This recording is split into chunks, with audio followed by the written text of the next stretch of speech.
யார் யாருக்கோ சீட், தொண்டர்களை புறக்கணிக்கும் திருமா, விசிகாவில் வெடிக்கும் குழப்பம். கடந்த 2024 மக்களவை தேர்தலில் தொடங்கிய திருமாவளவனின் தவறான முடிவுகள் இப்போது வரை முடிவடைந்ததாக தெரியவில்லை. அவர் எடுக்கும் முடிவுகள் கட்சியை பலவீனமாக்கி வருகிறதா, பலம் பெற வைக்கிறதா? மூப்பனார் மூலம் தேர்தல் களத்திற்கு அழைத்து வரப்பட்டவர் தொல் திருமாவளவன். 1999 விசிக தேர்தல் பாதைக்கு திரும்பியது. வட மாவட்டம் தொடங்கி தென் மாவட்டம் வரை ஒரு காலத்தில் விசிக மீது வன்முறை கட்சி முத்திரை என்ற முத்திரை குத்தப்பட்டிருந்தது. அதை துடைத்தெறிய மூப்பனாரின் கூட்டணி திருமாவுக்கு உதவியது. கட்சியை ஆரம்பித்து 25 ஆண்டுகள் கழித்தே மாநில கட்சி என்ற தேர்தல் ஆணையத்தின் அங்கீகாரத்தை விசிக பெற்றது.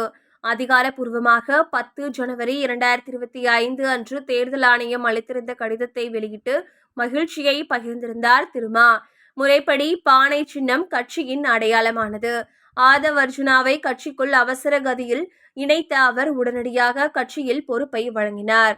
அடுத்து 2024 மக்களவை தேர்தலில் அவருக்காக பொது தொகுதி கேட்டு திமுகவுக்கு அழுத்தம் தந்ததாக செய்திகள் வந்தன. அந்த வேகத்தை 2026 சட்டமன்ற தேர்தல் வேட்பாளர் தேர்வில் அவர் ஏனோ காட்டவில்லை. சுணக்கம் நிலவியது. கட்சிக்குள் நன்றாக செயல்படும் ஆளூர் ஷா நவாஸுக்கு சீட்டு மறுக்கப்பட்டது பெரிய விஷயமில்லை. கட்சிக்கு காட்டுமன்னார் கோவில் தொகுதியில்தானே களம் காணப்போவதாக சொன்னவர் கடைசியில் இளைய பெருமாள் மகன் ஜோதிமணிக்கு அந்த தொகுதியை விட்டு தந்துள்ளார். அவர் விசிக அரசியல் நிலைப்பாட்டை ஏற்காதவர், காங்கிரஸ்காரர். அவரை தேடி நிறுத்துகிறார் திருமா. ஆனால் 25 ஆண்டுகள் கழித்து கட்சிக்கு தேர்தல் அங்கீகாரத்தை தேர்தல் ஆணையம் தருகையில் இந்த வெற்றியை 1999 நடந்த வன்முறை தாக்குதலில் ரத்தம் சிந்தியவர்களுக்கு சமர்ப்பிக்கிறேன் என்றார். ரத்தம் சிந்திய அந்த கட்சிக்காரரின் வாரிசுகளை தேடி பிடித்து அல்லவா அவர் காட்டுமன்னார் கோவில் தொகுதியில் நிறுத்தி இருக்க வேண்டும். விசிக தொண்டன் ரத்தம் சிந்தி உயிரை கொடுத்து வளர்த்த கட்சியின் பிரதிநிதித்துவத்தை காங்கிரஸ் ரத்தம் ஓடும் இளைய பெருமாள் மகளுக்கு ஏன் வழங்க வேண்டும் என ஒரு தொண்டன் கேட்பதில் தவறு காண முடியுமா? இவருக்காக ரத்தம் சிந்திய சிதம்பரம் தொகுதி, மரக்காணம் பகுதி தியாகி குடும்பத்தில் ஒருவர் கூட இல்லாமல் போனார்களா? 2016 RK நகரில் கல்வியாளர் வசந்தி தேவியை ஜெயலலிதாவுக்கு எதிராக நிறுத்தினார். அதற்கு ஒரே காரணம், விசிக ரவிக்குமாருக்கு அவர் நெருங்கியவர். அதற்காக சீட்டா? எத்தனை குழப்பங்கள்!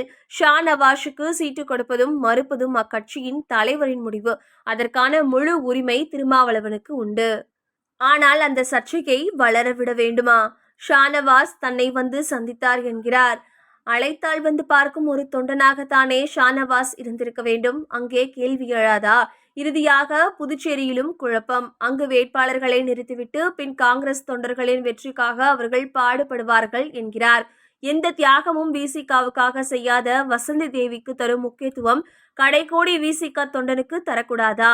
ஆதவ் அர்ஜுனா விவகாரத்தில் கூட கட்சியில் தலைவர் திருமாவே பேசினார். ஆதவ் வீட்டுக்குள் மௌனமாக வாய் மூடி உட்கார்ந்திருந்தார். தலைவரை விட கட்சியை விட இவர்கள் பெரியவர்களா? 1999 தொடங்கி மக்கள் நல கூட்டணி வரை திருமா எடுத்த பல முடிவுகள் தவறானவை. ஆளூர் ஷா நவாஸ் விவகாரத்தில் கூட நான் தவறான முடிவை கூட எடுத்திருக்கலாம் என காணொளியில் விளக்கம் அளித்துள்ளார். விளக்கத்தால் கட்சி வளராது, வியூகத்தால் மட்டுமே கட்சியை வளர்க்க முடியும் என்பதை அறிந்த தலைவரின் இந்த குழப்பங்கள் அரசியல் எதிரிகளை வலிமை பெறவே செய்யும்.